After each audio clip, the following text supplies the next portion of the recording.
Raja TV, saluran tilaah Al-Quran dan kajian Islam. Para pemirsa Raja TV.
Assalamualaikum warahmatullahi wabarakatuh. Innal hamdalillah nahmaduhu wa nasta'inuhu wa nastaghfiruh wa na'udzu billahi min shururi anfusina wa min sayyiati a'malina man yahdihillahu fala mudilla lahu wa man yudlil fala hadiya lahu wa asyhadu an la ilaha illallah wahdahu la syarika lahu wa asyhadu anna Muhammadan abduhu wa rasuluh. Qala Allah Ta'ala fi kitabihil karim, ya ayyuhalladzina amanu taqullaha haqqa tuqatih wa la tamutunna illa wa antum muslimun. Amma ba'd, ibu-ibu sekalian, kita melanjutkan kajian kita, yaitu kitab Sulamul Wusul. Kita sekarang kalau nggak salah masuk ke poin 24 ya Bu ya. Poin 24, beliau berkata, awal wajibin alal abidi ma'rifatur rahmani bitauhidi. Awal wajibin, kewajiban yang pertama atas hamba, ya, itu ma'rifatur rahmani bitauhidi, itu mengenal ar-Rahman Allah bitauhid, dengan cara mentauhidkannya. Ini merupakan, ibu-ibu sekalian, perkara yang harus kita pahami, itu bahwa kewajiban yang pertama atas setiap mukallaf, atas setiap manusia, adalah mengenal Allah Subhanahu wa Ta'ala. Untuk apa? Supaya kita mentauhidkannya. Mengenal Allah supaya kita tahu siapa sih pencipta langit dan bumi itu. Siapa Tuhan kita? Siapa Tuhan di alam semesta?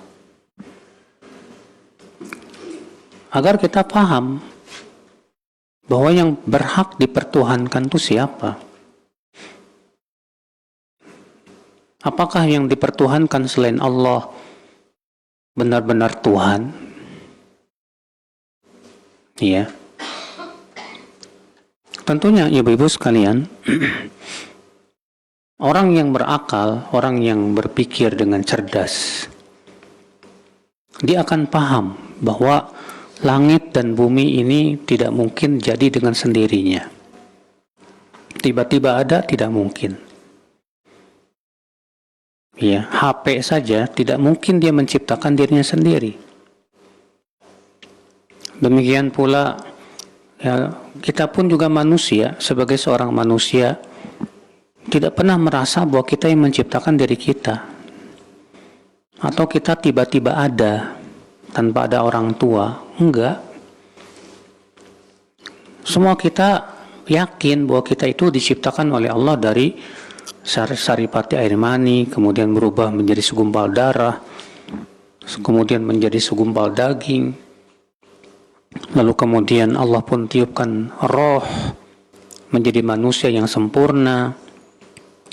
Berarti kita sadar bahwa kita diciptakan, ada yang menciptakan kita. Iya. Kita lihat, tidak mungkin pohon itu ya tiba-tiba ada, tidak diciptakan. Tidak pula pohon menciptakan dirinya sendiri. Makanya Allah mengatakan, am khuliqu min ghairi syai'in am humul khaliqun. Apakah mereka diciptakan dengan tanpa sesuatu, artinya tiba-tiba jadi? Am humul khaliqun, ataukah mereka yang menciptakan dirinya sendiri? Ini dua-duanya batil. Iya. Berarti yang benar apa? Bahwa kita diciptakan. Nah, siapa penciptanya ini? Apakah matahari yang menciptakan langit dan bumi? Tidak. Kalau kita perhatikan, matahari mengikuti aturan penciptanya. Iya, dia berporos pada porosnya. Apakah yang menciptakan matahari, langit dan bumi ini para nabi? Bagi mereka yang menyembah nabi? Tidak, Nabi tidak menciptakan langit dan bumi, bahkan ia dilahirkan dari seorang ibu. Iya. Ataukah yang menciptakan langit dan bumi itu malaikat? Tidak juga. Malaikat tidak menciptakan langit dan bumi, justru mereka adalah hamba-hamba yang patuh kepada penciptanya.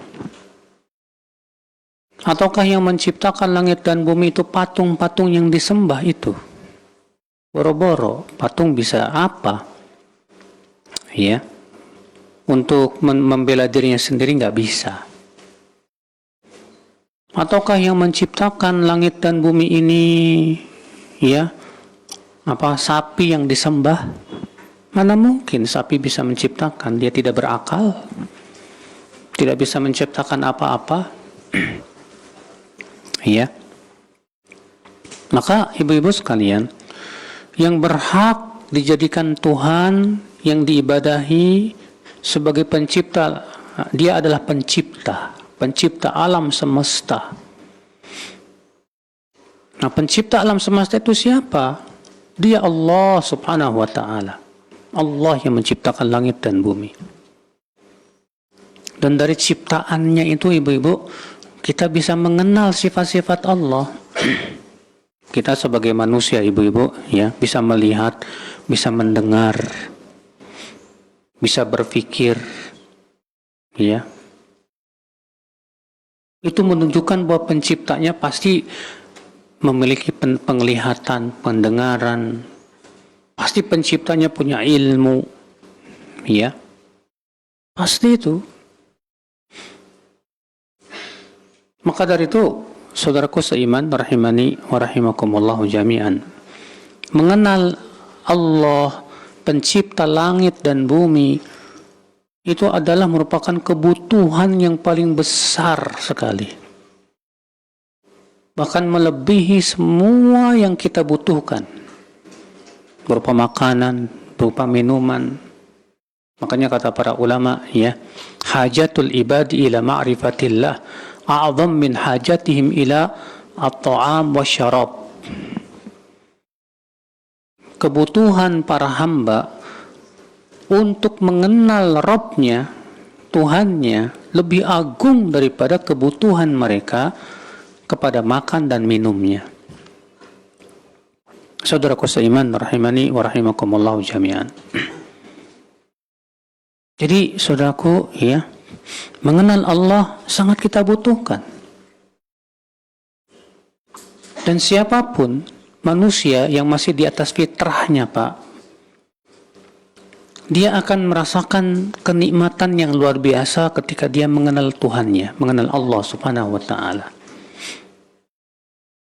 Kadang kita lihat ya di YouTube, ya, ada percobaan diperdengarkan ayat-ayat Al-Quran kepada orang-orang non-Muslim.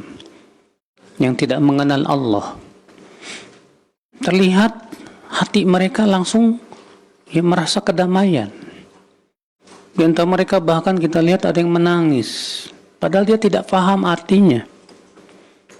Akan tetapi itulah fitrah manusia, ya, fitrah yang Allah fitrahkan manusia di atasnya untuk mengenal Allah Subhanahu wa taala. Maka kata beliau, inilah kewajiban, awwalu wajibin 'alal 'abid. Ya, kewajiban pertama atas hamba seluruhnya itu mengenal Ar-Rahman, mengenal Allah Subhanahu wa taala. Mengenal yang pertama apa? Nama-namanya dan sifat-sifatnya. Dengan kita mengenal Allah melalui nama dan sifatnya, akan muncullah ubudiyah, ya, penghambaan dan ibadah. Makanya Nabi SAW, ibu-ibu, menganjurkan kita untuk mempelajari Asmaul Husna. Rasulullah SAW sabda apa? Inna lillahi tis'atan wa tis'ina isman man ahsaha dakhalal jannah. Allah memiliki 99 nama. Siapa yang mengihsanya, siapa yang menghitungnya, dia pasti masuk ke dalam apa? Surga. Apa makna mengihsa itu, Bu? Kata Al-Imam Ibnu Qayyim rahimahullah, ya, mengihsa itu ada 4 martabat. Martabat yang pertama mencari dalil dari Al-Quran dan Sunnah. Ya, karena kita tidak boleh menamai Allah sesuai dengan pendapat kita, nggak boleh. Allah dinamai sesuai dengan yang Allah namai dirinya dengannya dalam Al-Quran, dan yang Allah namai dirinya melalui lisan Rasulullah Sallallahu Alaihi Wasallam. Jangan seenaknya, misalnya kita ngasih nama Allah ini, gitu, seenaknya, nggak bisa. Iya. Maka berarti ini martabat yang pertama, yaitu mencari dalil tentang nama Allah. Martabat yang kedua apa? Hifdhuha. Kata para ulama itu menghafalnya. Menghafal Asmaul Husna. Ya. Setelah menghafalnya, masuk ke martabat yang ketiga, apa itu? Yaitu fahmu ma'aniha. Yaitu memahami makna-makna setiap nama-nama Allah dan menyelaminya, memperdalamnya. Jadi kita menyelami, memperdalam setiap nama-nama Allah itu, Bu. Apa maknanya? Yang sangat luar biasa. Setelah kita memahami nama-nama Allah, masuk ke martabat yang keempat. Apa itu? Beribadah dengan nama Allah. Gimana maksudnya beribadah dengan nama Allah? Contoh misalnya, Bu. Kita mengetahui nama Allah Ar-Rahman. Nama Allah apa? Ar-Rahman. Ar-Rahman artinya apa? Ar-Rahman itu artinya yang dipenuhi dengan kasih sayang. Iya. Kemudian kita renungkan bagaimana kasih sayang Allah yang luar biasa,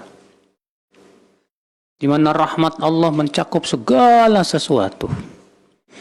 Allah turunkan berbagai macam rezeki, Allah ciptakan berbagai macam tumbuhan, binatang, semua kebutuhan-kebutuhan Allah telah sediakan di muka bumi, ya. Itu menunjukkan rahmat Allah. Nah, sekarang ibadah apa yang harus dimunculkan dari mengenal nama Ar-Rahman? Ya, ibadah apa? Yang pertama yaitu kita mempunyai sifat kasih sayang, rahmat. Kata Rasulullah SAW apa? Yarhamu man fil ardi, yarhamkum man fis sama. Sayangilah yang ada di bumi. Niscaya Allah, niscaya kalian akan disayangi oleh Allah yang ada di langit. Iya. Lihat. Semoga dalam hadis innama yarhamullahu min ibadihi ruhama. Allah menyayangi hamba-hambanya yang mempunyai sifat kasih sayang. Jadi kalau kita sayang sama hewan, Allah sayang sama kita. Kita sayang sama manusia, sayang. Sifat kasih sayang ini sangat kita butuhkan sebagai ibadah kita kepada Allah. Apalagi ibadah yang muncul dari sifat Ar-Rahman, Bu. Itu kita berusaha untuk mencari rahmat Allah. Gimana sih supaya Allah merahmati saya? Di antaranya caranya gimana? Allah mengatakan wa idza quri'al qur'anu fastami'u lahu wa ansitu la'allakum turhamun. Apabila dibacakan Al-Qur'an maka dengarkan dan diam supaya kamu dirahmati. Iya. Dan banyak lagi amalan-amalan Ibu yang bisa mendatangkan rahmat Allah Subhanahu wa taala itu. Apalagi ibadah yang muncul dari sifat dan nama Allah Ar-Rahman. Itu menimbulkan roja, berharap. Menimbulkan apa? Berharap. Berharap apa? Berharap akan rahmat dan kasih sayangnya. Dan tidak putus asa dari rahmat Allah. Tidak putus asa dari rahmat Allah. Karena Allah mengatakan apa? Innahu la yai'asu min rauhillah illa al-qaumul kafirun. Sesungguhnya tidak ada yang merasa putus asa dari rahmat Allah kecuali orang kafir. Karena kita diperintahkan Ibu untuk senantiasa husnudzon kepada Allah dan tidak putus asa dari rahmat Allah, Ibu-ibu sekalian.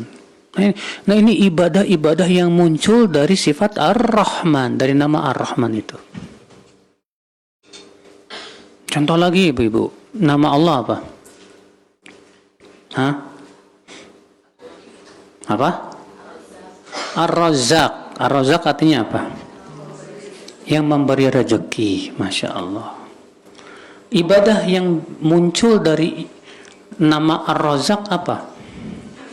Yang pertama, hanya minta rezeki sama Allah.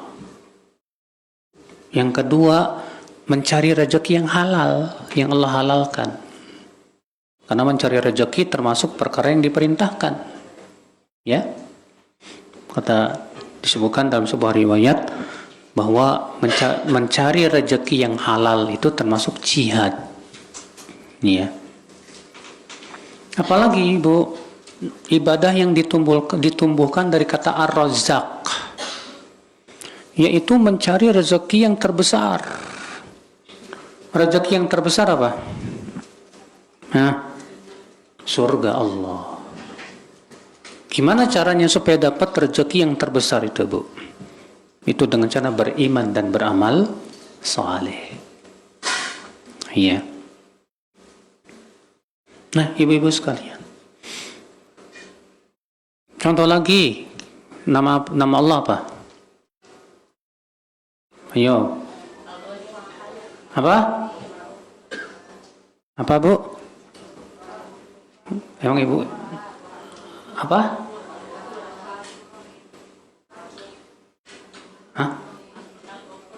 Al-Ghafur. Al-Ghafur artinya apa? Yang Maha Pengampun. Apa ibadah yang bisa muncul dari nama Al-Ghafur? Yaitu meminta ampunan, istighfar. Maka kita banyak istighfar. Sebagaimana Rasulullah SAW mengatakan, Ayuhan nas, tubu ilallah wastaghfiruh, fa inni atubu ilallah wa astaghfiruh fil yawmi mi'ata marrah. Wahai manusia, taubatlah kamu kepada Allah dan mohon ampunlah kepadanya. Karena sesungguhnya aku, ya, setiap harinya bertaubat dan beristighfar itu 100 kali. Tuh lihat Ibu-ibu sekalian. Nama Allah lagi apa lagi, Bu? Emang Ibu-ibu nggak ada yang hafal ya, Bu ya? Apa? Al-Hayy. Al-Hayy artinya apa? Yang Maha hidup. Yang Maha apa? Hidup. Dan kita wajib imani hidup Allah itu sempurna. Berbeda dengan hidupnya manusia tidak sempurna. Apa ibadah yang Ya, ditimbulkan dari mengimani bahwa Allah itu Al-Hayy, yang maha apa? Hidup. Yaitu menimbulkan ibadah tawakal. Menimbulkan ibadah apa? Tawakal. Kenapa? Karena Allah hidup, hidup Allah sempurna, dan kehidupan Allah berkonsekuensi kepada sifat-sifat yang sangat sempurna sekali, Bu. Mendengar, melihat, berilmu, punya sifat kudrah dan yang lainnya. Iya. Al-Qayyum. Al-Qayyum artinya apa? Yang berdiri sendiri, yang tidak butuh kepada hamba-hambanya, tidak butuh kepada makhluk. Ya. Apa ibadah yang muncul dari dari nama Allah Al-Qayyum? Yaitu kita senantiasa, ibu-ibu, ya, menggapai ridhonya. Karena Allah tidak butuh makhluk, kita yang butuh kepada siapa? Kepada Allah. Allah nggak butuh sama amal soleh kita, enggak. Allah tidak butuh kepada sholat kita, tidak sama sekali. Al-Qayyum juga mempunyai makna yang bersendirian dalam mengurus langit dan bumi, dan semua makhluk-makhluknya, yang menunjukkan kesempurnaan kekuasaan Allah subhanahu wa ta'ala. Iya.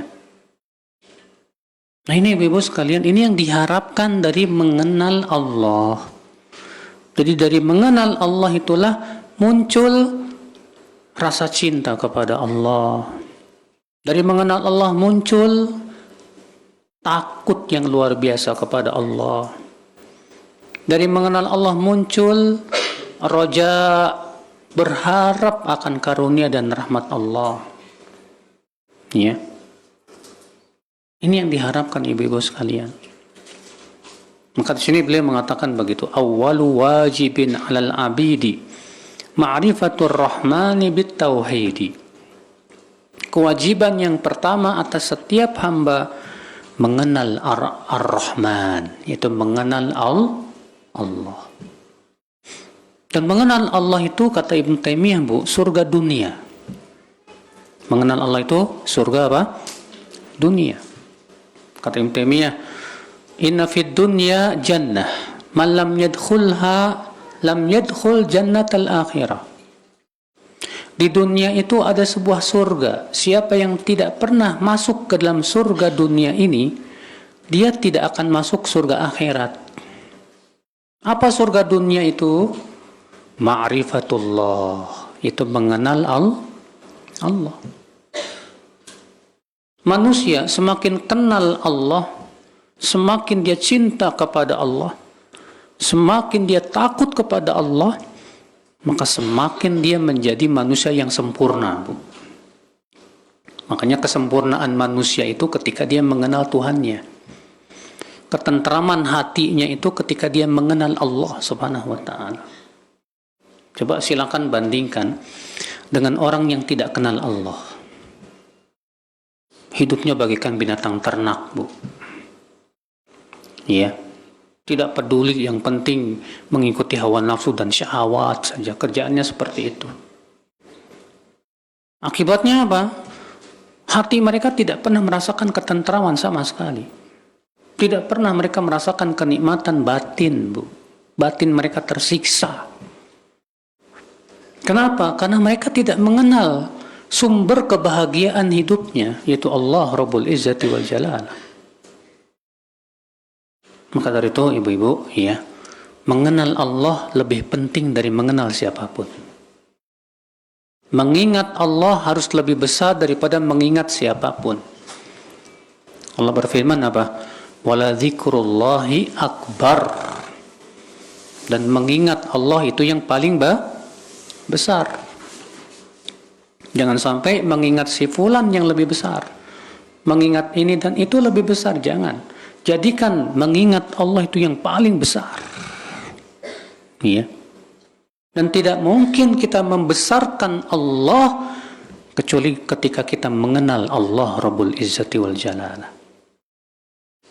Nah, ketika kita mengenal Allah, bahwa Allah satu-satunya pencipta langit dan bumi. Iya. Lalu kita mengenal tentang sifat-sifat Allah, mengenal rububiyahnya Allah Subhanahu wa Ta'ala. Allah lah yang menghidupkan dan mematikan, Allah yang memberikan manfaat dan menolak mudarat, Allah satu-satunya zat yang mengetahui yang gaib, Allah satu-satunya pemberi rezeki, Allah satu-satunya yang mengabulkan doa, Allah satu-satunya ibu-ibu sekalian ya, yang memiliki berbagai macam sifat yang sempurna. Maka saat itulah kita akan mentauhidkan Allah.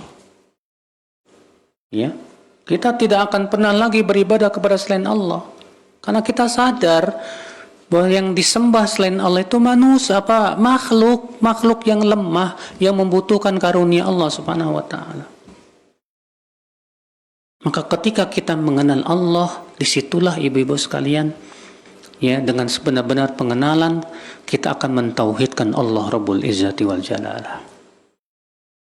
Doa kita hanya kepada Allah saja, tawakal kita hanya kepada Allah saja, harapan kita gantungkan hanya kepada Allah saja, kita berkeluh kesah dalam kesedihan hanya kepada Allah saja. Seperti Nabi Yakub yang mengatakan, innama ashku bathi wa huzni ilallah, aku hanya mengadukan kesedihanku kepada Allah saja. Itu karena dia mengenal siapa? Allah Subhanahu wa Ta'ala. Dia mengenal Allah Subhanahu wa Ta'ala. Beda dengan orang yang datang ke kuburan, minta-minta di kuburan. Dia nggak kenal Allah. Dia kira yang ada di kuburan bisa mengijabah doa. Dia kira yang di kuburan itu yang menciptakan langit dan bumi. Dia kira yang di kuburan itu bisa memberikan manfaat kepada dirinya. Tidak sama sekali. Yang ada di kuburan itu makhluk yang lemah, yang membutuhkan karunia dari Allah dan rahmatnya. Lantas kenapa kita harus datang ke kuburan? Kepada makhluk yang lemah. Cukup kita berdoa kepada Allah, minta kepada Allah, tawakal kepada Allah. Ini hasil mengenal Allah. Itu yang diinginkan dari mengenal Allah Subhanahu wa Ta'ala, ibu-ibu sekalian. Iya. Kata beliau, awwal wajibin 'alal 'abidi ma'rifatur rahmani bitauhidi. Kita masuk ke poin nomor 25. Idh huwa min kullil awamiri a'zamu wa huwa naw'ani ayaman yafhamu. Karena dia, yaitu tauhid, adalah perintah Allah yang paling besar. Paling besar dari semua perintah. Mana yang lebih besar, tauhid atau sholat? Tauhid. Mana yang lebih besar, tauhid atau puasa? Mana yang lebih besar, tauhid atau berbakti pada orang tua? Ya, tauhid. Tauhid segala-galanya, Bu. Ya, itu yang paling besar. Itu hak Allah yang paling agung. Ya, pahami itu. Maka perintah yang terbesar adalah tauhid. Sebagaimana halnya larangan Allah yang terbesar adalah apa? Syirik. Kemudian beliau berkata, dan tauhid itu ada dua macam.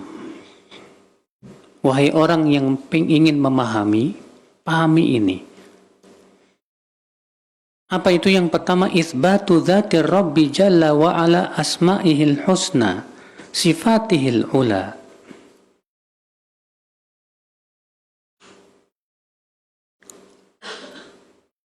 Nah, di sini beliau ya menyebutkan bahwa tauhid ada dua macam. Yang kita kenal tauhid ada tiga macam. Ya. Yang kita kenal, yang pertama apa? Tauhid rububiyah.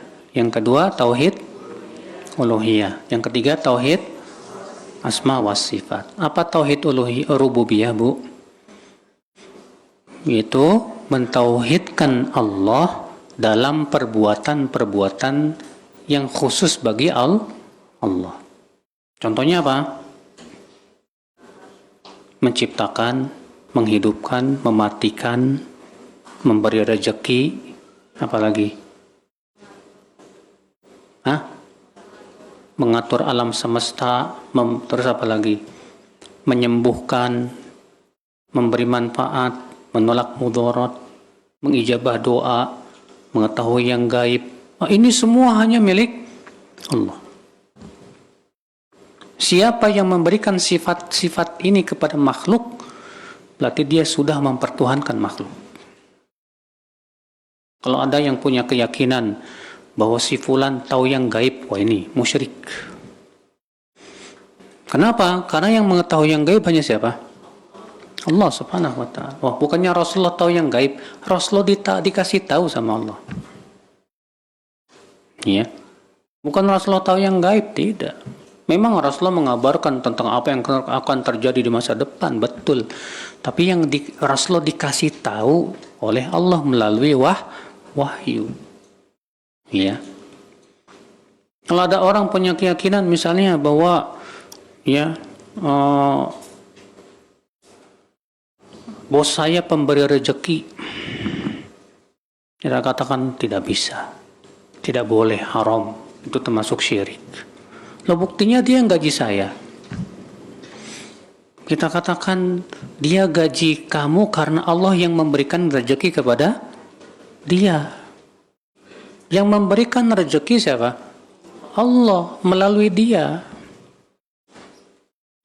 Jadi bukan dia pemberi rezeki, bukan. Nah, ibu-ibu sekalian, ini namanya tauhid rububiyah. Yang kedua apa? Tauhid uluhiyah. Apa itu tauhid uluhiyah?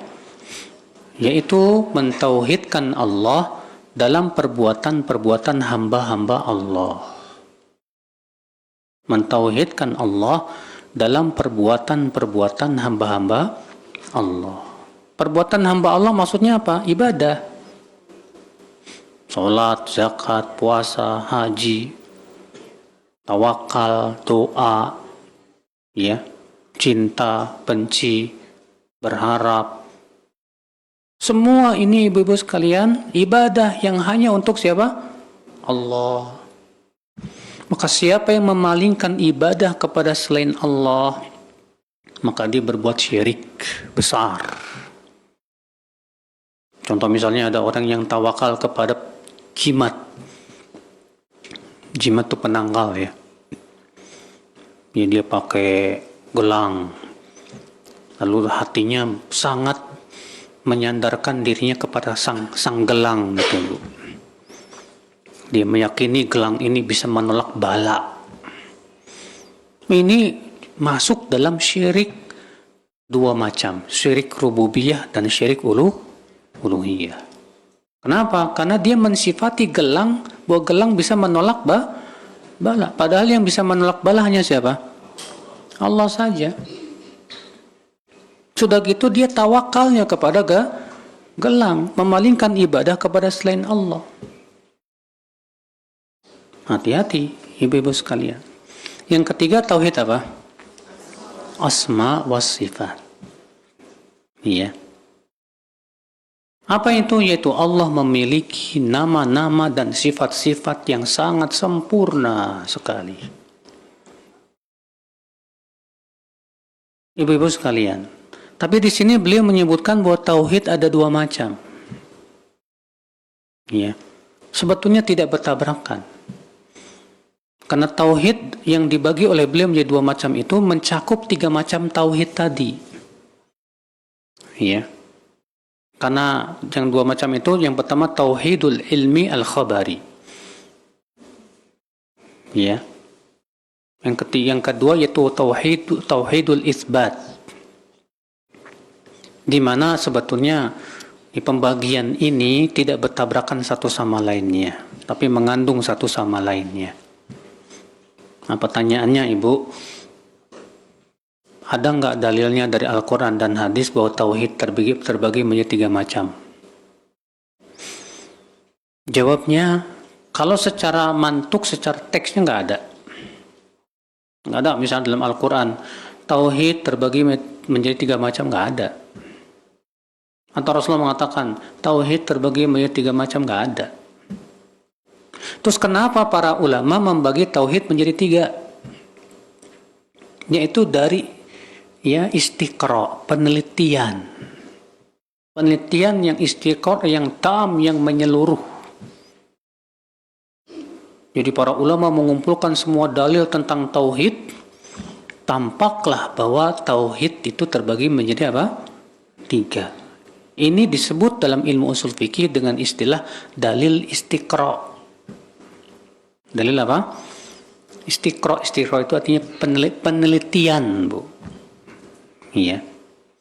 Penelitian. Ternyata dalam Al-Quran setelah diteliti, tauhid tidak lepas dari 3. Contoh saja, dalam surat Al-Fatihah, Alhamdulillahirabbil alamin, Ar-Rahmanir-Rahim. Alhamdulillah, itu tauhid apa?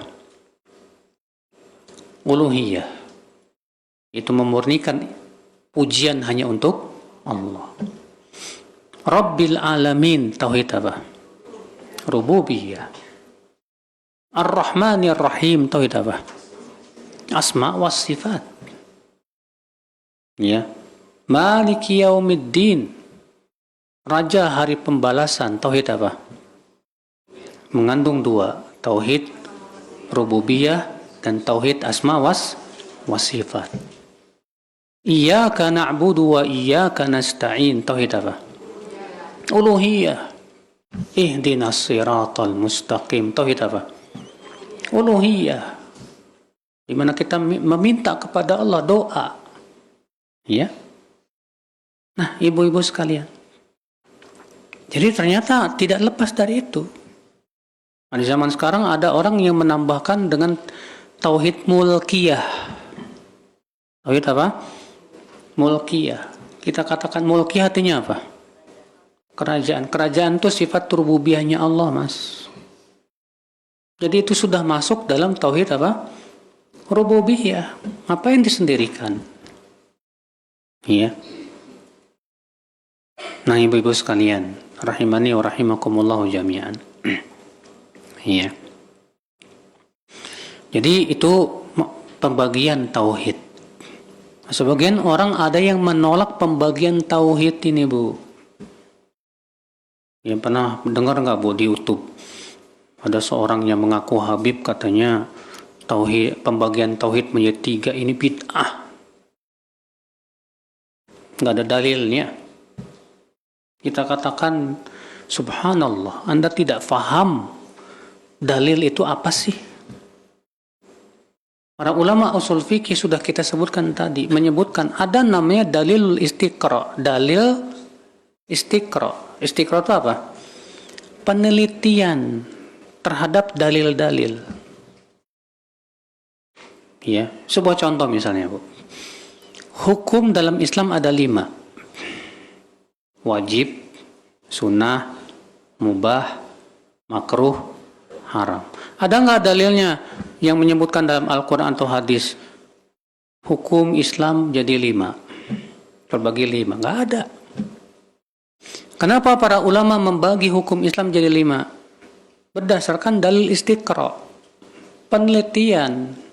Ternyata hukum-hukum dalam Islam tidak lepas dari 5 ini.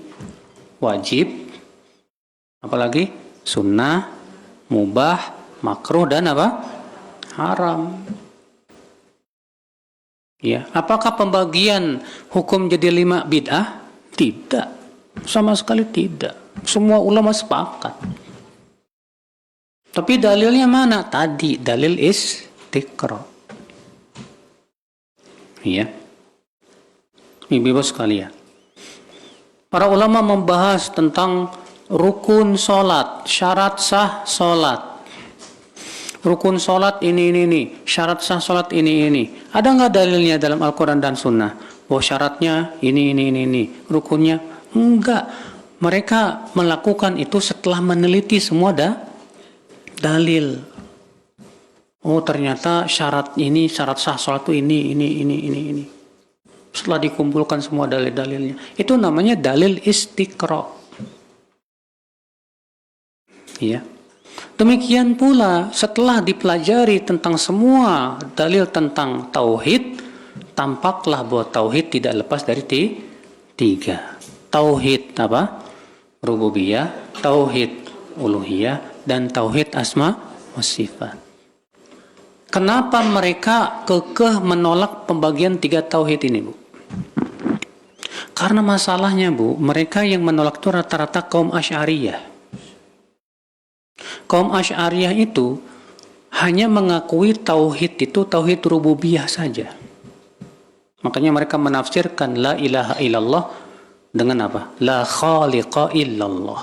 Tidak ada pencipta kecuali Allah subhanahu wa ta'ala. Iya. Atas dasar itu mereka menolak tauhid uluhiyah, menolak tauhid asma was sifat. Subhanallah, ibu-ibu sekalian. Demikian pula kaum Sufiyah menolak pembagian ini. Karena apa? Karena pengingkaran atau tidak mengakui adanya tauhid uluhiyah dan tauhid apa? Asma was sifat. Apalagi kaum Asy'ariyah kan banyak sekali nama-nama dan sifat Allah yang mereka tolak, Ibu. Dengan klaim katanya nggak masuk di akal. Ya, parameter mereka mengenal Allah dengan mengkiaskan kepada makhluk dengan istilah a'rad lah, ya jism lah, dan yang lainnya. Istilah-istilah yang mereka buat-buat semuanya. Iya. Kalau hanya tauhid rububiyah saja, orang musyrikin pun juga menetapkan adanya tauhid rububiyah. Allah mengatakan wala in sa'altahum man khalaqas samawati wal arda la yaqulunna Allah. Kalau kamu bertanya kepada mereka siapa yang menciptakan langit dan bumi, mereka berkata Allah. Tuh lihat orang musyrikin, Bu, ketika ditanya siapa yang menciptakan langit dan bumi, jawabannya apa? Allah. Dan ini tauhid rububiyah. Tapi tauhid rububiyah saja tidak cukup. Orang musyrikin meyakini pemberi rezeki itu Allah, yang menurunkan hujan Allah. Tapi apakah itu memasukkan mereka ke Islam? Tidak. Apa yang membuat mereka tidak membuat masuk Islam, Bu? Akibat mereka mempersekutukan Allah, tidak mau mengucapkan la ilaha illallah. Sementara la ilaha illallah hakikatnya tauhid apa? Uluhiyah. Bahwa tidak ada ilah. Ilah itu artinya yang diibadahi. Ya, ilah itu yang diibadahi. La ilaha illallah. Tidak ada yang diibadahi dengan benar kecuali siapa? Allah saja. Ya. Makanya tidak aneh, ibu-ibu, ya, terjadi kesyirikan. Ya, karena hanya meyakini tauhid rububiyah. Makanya tidak aneh mereka mengatakan gak apa-apa pakai jimat selama kita yakin Allah yang memberikan manfaat dan menolak mudarat. Kata mereka, jimat kan cuma syariat doang. Kita katakan syariat siapa? Rasulullah mengingkari jimat, para sahabat mengingkari jimat, para ulama mengingkari. Kalau kamu tawakalnya hanya kepada Allah, nggak butuh pakai jimat. Iya. Justru karena kamu pakai jimat, karena adanya keyakinan bahwa jimat itu bisa menolak kamu dari bala, bisa melindungi kamu dari berbagai macam apa? Mara bahaya. Iya. Makanya lihat orang yang pakai jimat, kalau jimatnya ketinggalan, ketakutan banget, Bu. Takut banget. Kenapa? Karena tawakalnya kepada siapa? Pada jimat. Kalau dia tawakalnya kepada Allah, nggak butuh itu semua. Ya. Nah ini ibu-ibu sekalian. Kemudian beliau di poin yang ke-26, itsbatu dzati rabbi jalla wa ala. Ya, menyebutkan tentang macam-macam tauhid ini. Itsbatu dzati rabbi, menetapkan zat Allah. Zat Rabb. Jalla artinya yang maha agung, wa'ala dan maha tinggi. Asma'ihil husna, menetapkan nama-nama Allah yang husna. Husna itu artinya apa? Yang telah sampai kepada kesempurnaan. Sifatihil ula, dan menetapkan sifat Allah yang tinggi dan mulia. Ya. Menetapkan zat Allah. Zat Allah. Ya. Ibu pernah melihat Allah? Pernah melihat zat Allah? Tidak ada. Tidak ada siapapun di bumi ini yang pernah melihat siapa? Allah. Rasulullah SAW ditanya oleh Abu Dzar, wahai Rasulullah, ketika engkau Isra dan Mi'raj, engkau melihat Tuhanmu, melihat Allah? Kata Rasulullah, apa bu? Nurun anna arah. Ada cahaya, bagaimana aku bisa melihatnya? Itu ada dalam Sahih Muslim ya. Bagaimana aku bisa melihatnya, kata Rasulullah. Ada cahaya, karena Allah itu menghijabi dirinya dari makhluknya dengan cahaya, bu. Sebagaimana dalam hadis lain Rasulullah bersabda, hijabuhu nur. Hijabnya itu adalah cahaya. Lau kasyafah, kalau Allah membuka hijabnya, akan terbakar semua yang dilihat oleh Allah Subhanahu wa taala. Ya. Nabi Musa minta kepada Allah supaya bisa melihat Allah. Ya. Apa kata Allah? Lan tarani, kamu tidak akan bisa melihatku. Makanya Ahlus Sunnah bu berkeyakinan bahwa tidak ada di dunia ini yang bisa melihat Allah. Nah, keyakinan Ahlus Sunnah ini diselisih oleh orang siapa? Sufi. Yang mereka punya halu-halu gitu bu. Mereka punya keyakinan katanya wali itu bisa melihat Allah. Bahkan ada yang mengklaim katanya dia sudah pernah ketemu sama Allah sampai 500 kali. Ini lebih hebat ya Rasulullah dong. Iya. Aneh bin nyeleneh nih bu. Tapi anehnya yang banyak yang percaya gitu loh. Banyak yang percaya. Makanya ya di dalam agama sufi itu bu, wali lebih tinggi dari nabi dan rasul. Wali bisa melakukan sesuatu yang tidak bisa dilakukan oleh nabi dan rasul katanya. Mengerikan sekali. Ini hakikatnya ini zandaqah, sindik gitu. Iya. Menetapkan zat Allah. Zat Allah sama nggak dengan zat makhluknya, bu? Beda. Semua firqah Islam, baik Jahmiyah, Mu'tazilah, Asy'ariyah dan yang lain, semua sepakat bahwa zat Allah tidak sama dengan zat makhluk. Semua kaum muslimin pun punya keyakinan itu. Tidak sama. Ya. Allah punya zat. Zat Allah terbuat dari apa? Hanya Allah yang maha tahu. Tidak boleh kita katakan dan tidak boleh kita tanyakan. Tidak boleh kita pikirkan. Sebagian disebutkan tafakkaru fi khalqillah wala tafakkaru fi dzatillah.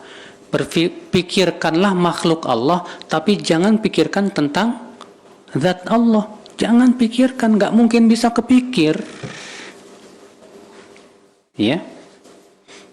Terus ada yang bertanya, kenapa Allah tidak mau memperlihatkan dirinya? Kalau memperlihatkan dirinya Allah memperlihatkan diri kepada makhluk, ya, maka percuma dong akan adanya orang yang beriman dan orang yang kafir. Justru ketika Allah Maha Gaib, tampaklah siapa yang beriman dan siapa yang apa? Siapa yang kafir. Kalau Allah memperlihatkan diri, semua pasti beriman, bu. Karena mengimani sesuatu yang terlihat itu paling gampang. Semua orang bisa. Ya tidak? Iya. Tapi Allah berkehendak untuk tidak memperlihatkan dirinya kepada makhluk. Ya. Sehingga dengan cara itu terlihat siapa yang beriman dan siapa yang tidak beriman. Dan sudah kita sebutkan tadi, kalau Allah menghijabi dirinya, bu, dengan cahaya. Kalau Allah membuka cahaya itu, hijabnya akan terbakar semua yang ada di langit dan di bumi. Ya. Karena kekuatan Allah yang maha dahsyat, ibu-ibu sekalian. Maka dari itu ibu-ibu sekalian, karena Allah maha gaib, lebih gaib dari segala semua yang gaib, maka tidak bisa dilihat oleh kasat mata. Semua tidak akan, tidak ada yang bisa melihat Allah Subhanahu wa Ta'ala di dunia ini. Adapun di akhirat, penduduk surga akan melihat Allah, melihat wajah Allah Subhanahu wa Ta'ala. Makanya kalau ibu pengen melihat Allah, beriman dan beramal saleh. Masuk surga dulu, baru bisa ngelihat Allah. Kan yang belum melihat Tuhannya cuma kita kaum mukminin, ya nggak Bu? Yang menyembah salib udah ngelihat Tuhannya salib tuh. Yang menyembah sapi udah ngelihat Tuhannya sapi.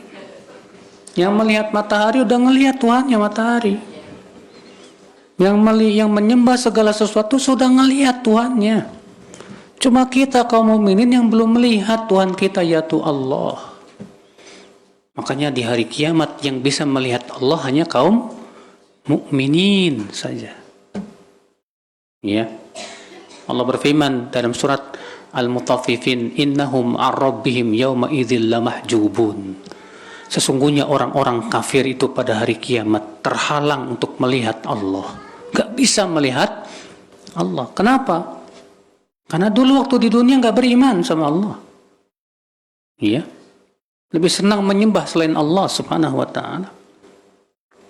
Nah, ibu-ibu sekalian, maka menetapkan zat Allah Subhanahu wa Ta'ala, bahwa zat Allah tidak serupa dengan makhluknya, dan tidak boleh kita memikirkan zat Allah, Asma'ihil husna, demikian pula menetapkan bahwa Allah mempunyai nama-nama yang husna. Nama-nama Allah itu husna.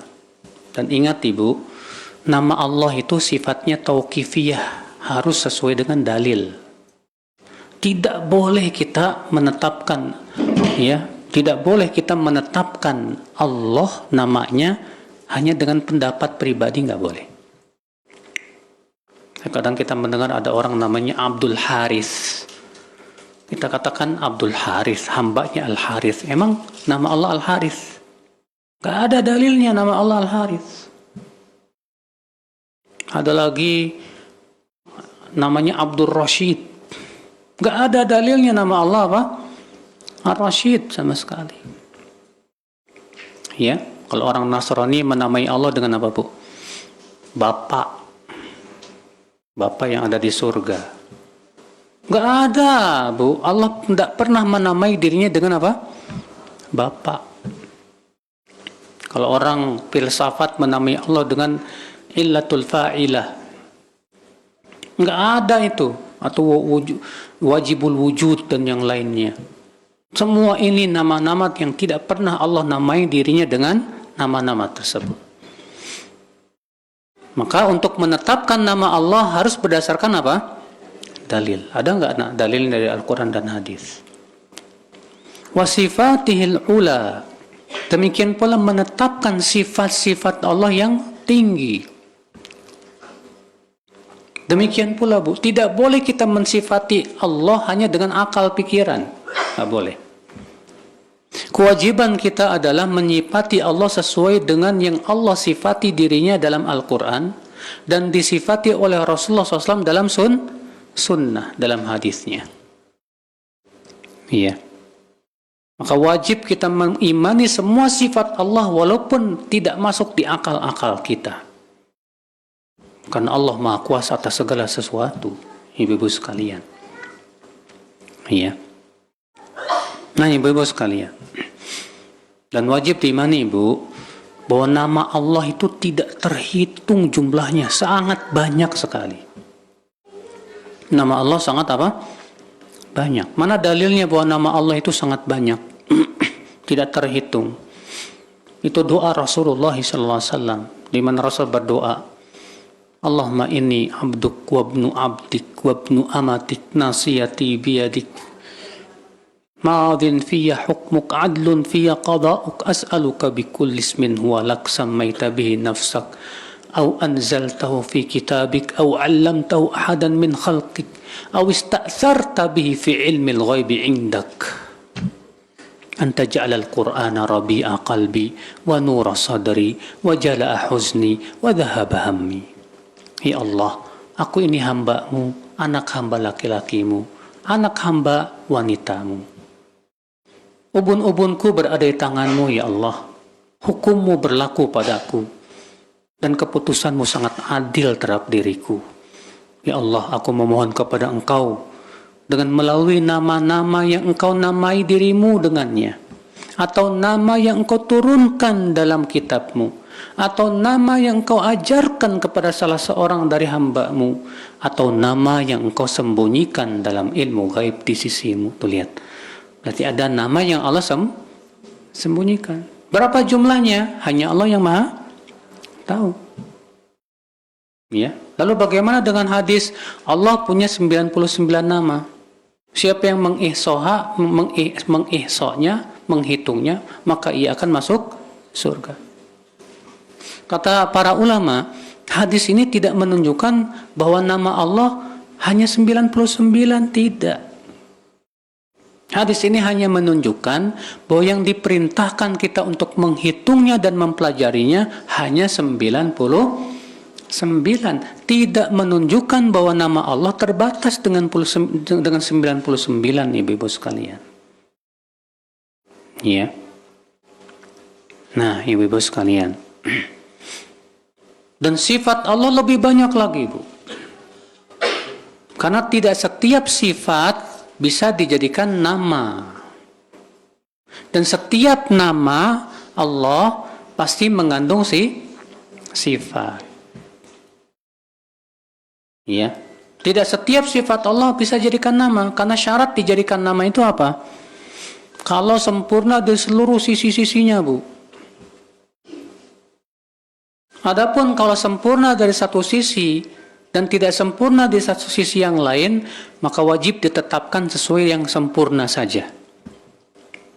Contoh misalnya sifat Allah dalam Al-Quran, wa ghadiballah, dan Allah marah.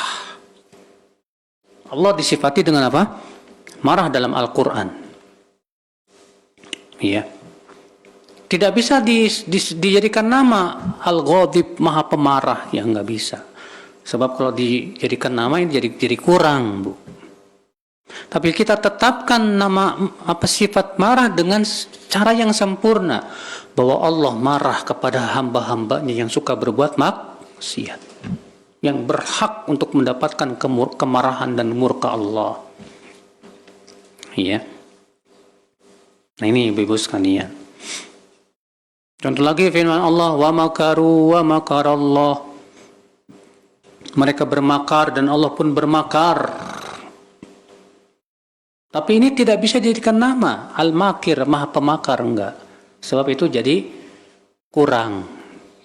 Tapi kita tetapkan dari sisi yang sempurna, bahwa Allah bermakar kepada orang-orang yang ingin bermakar. Bagi Allah mudah untuk membalas makar mereka. Nah, ini ibu-ibu sekalian ya.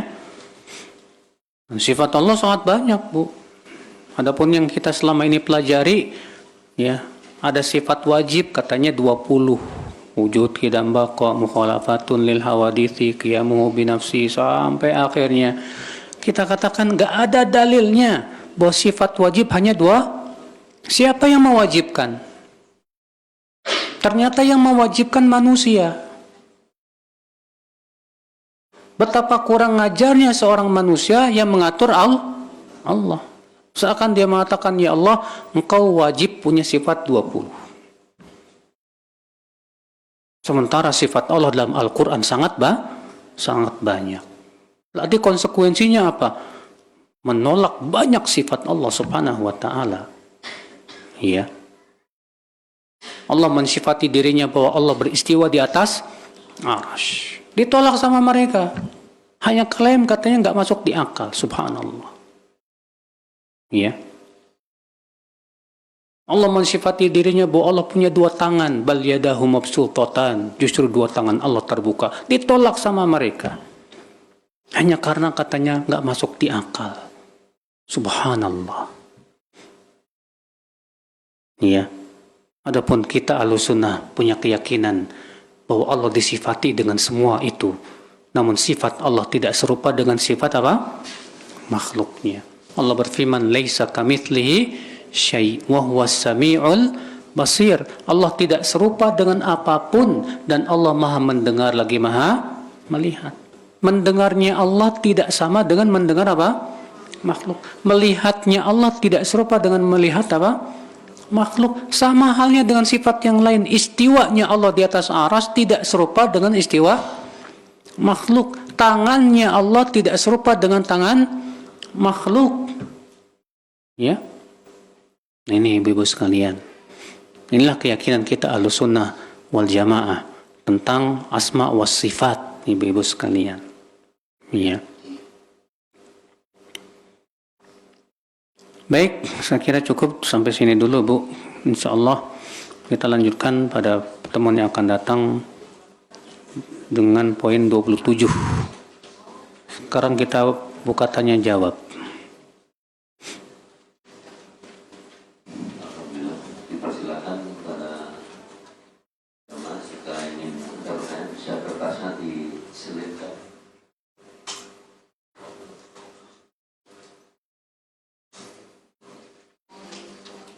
Baik Pak Ustaz, ada sementara.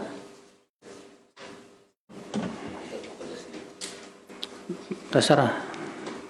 Mau dibacakan boleh.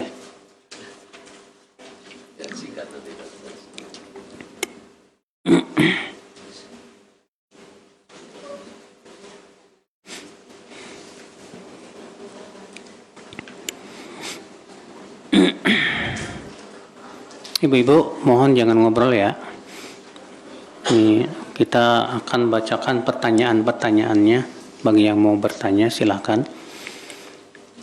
Sampai saat ini masih banyak ibu-ibu yang belum paham tentang kajian sunnah. Bahkan menganggap kajian ini eksklusif dan aliran aneh. Dan terjadi penolakan. Saya mau tanya Bu, dulu Rasulullah SAW ditolak nggak? Dulu Rasulullah SAW dianggap aliran aneh nggak? Hah? Padahal mereka kenal nggak sama Rasulullah SAW? Mereka yakin nggak Rasulullah akhlaknya baik? Kalau itu mereka yang sudah kenal Rasulullah SAW tetap menolak, apalagi yang belum kenal kita. Ya. Jadi gimana dong Ustadz supaya bisa diterima dengan baik, Bu? Masalah hidayah di tangan siapa? Allah. Kita hanya berusaha saja. Nah, di antara usahanya misalnya ibu mensosialisasikan. Ibu misalnya ikut dengan ibu-ibu yang ada di masyarakat dalam kegiatan-kegiatan yang tidak bertabrakan dengan syariat. Ikut saja nggak apa-apa. Iya. Ibu juga berusaha untuk mengajak mereka satu persatu, Bu. Entah di SD, di WA, dan yang lainnya. Iya. Coba saja, kita yang terpenting usaha dulu deh. Kalau mereka tetap saja menolak, ya sudah. Yang terpenting kan kita sudah berusaha. Masalah kita, Bu, tidak ingin dimusuhi orang mustahil, Bu. Karena dakwah yang hak sampai akhir zaman pasti akan dimusuhi. Makanya ya Waraqah bin Naufal berkata kepada Rasulullah, "Lam ya'ti rajulun qad bima ji'ta bihi illa 'udi." Tidak ada seorang pun yang datang membawa ajaran seperti yang engkau bawa, hai Muhammad, kecuali pasti dimusuhi. Iya. Tapi bukan berarti kita tidak berakhlakul karimah, Ibu. Ibu tetap berakhlakul karimah sama ibu-ibu yang ada di komplek, di masyarakat ini. Terkadang, Bu, ya, tuduhan-tuduhan ini sebetulnya munculnya akibat daripada kebencian dan ketidaksukaan, atau juga karena ketidaktahuan tentang hakikat dakwah. Ya. Ini memang penting ya. Ibu misalnya mengadakan interaksi dengan para ibu-ibu yang ada di di komplek Tapi sekali lagi Bu, bukan berarti kita ngikutin acara-acara mereka yang tidak sesuai dengan apa? Syariat, enggak. Iya. Sampaikan. Kalau Ibu bisa menyampaikan ke setiap ibu-ibu, misalnya membuat sebuah artikel tentang kajian kami mengkaji ini, bagi-bagikan deh ke mereka, ya, supaya mereka mau mendengarkan dulu deh setidaknya, tidak langsung menuduh begitu saja.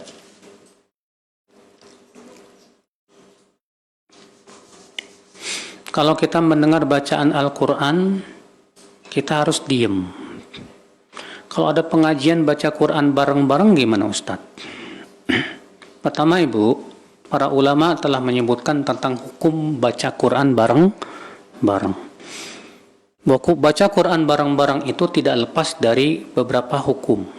Yang pertama, kalau baca Quran bareng-barengnya dalam kerangka tujuan mempelajari tajwidnya, cara ia mengucapkan dan yang lainnya, boleh dengan semua ulama sepakat dalam hal ini. Tapi kalau baca Quran dengan satu suaranya ini bareng-bareng, ya, dijadikan sebagai cara ibadah, maka ini tidak pernah dilakukan oleh Rasulullah dan para sahabatnya. Ya. Kalau baca Quran bareng-bareng, yang satu baca, yang lain mendengar, iya, itu dilakukan oleh para sahabat. Yang lebih bagus begitu, kumpul bareng, yang satu baca, yang lain mendengar, ya, sehingga lebih sesuai dengan perintah Allah. Apabila dibacakan Al-Quran, maka dengar dan diam.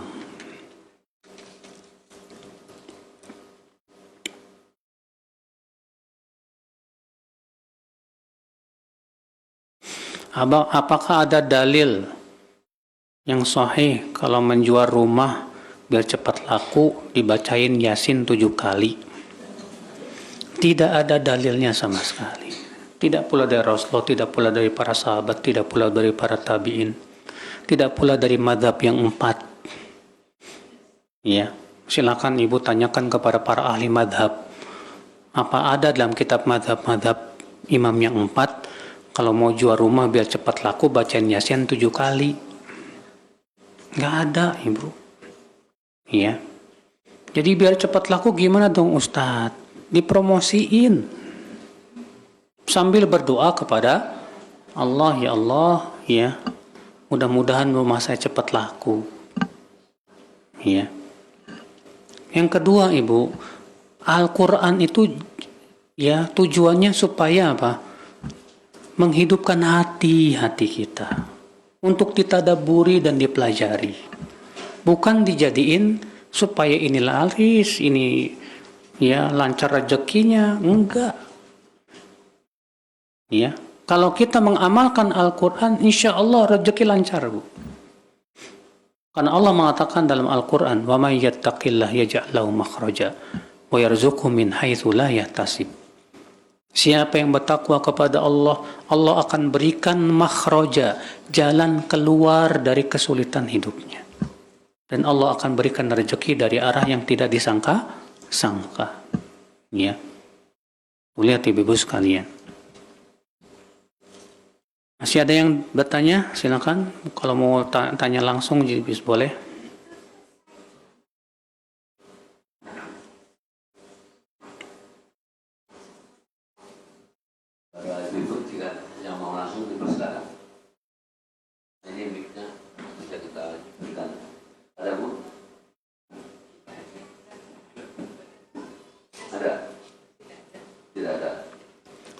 Tidak lagi yang bertanya. Alhamdulillah. Kalau begitu kita tutup sampai di sini, ya. Subhanakallah bihamdik, asyhadu an la ilaha illa anta astaghfiruka wa atubu ilaik. Wassalamualaikum warahmatullahi wabarakatuh.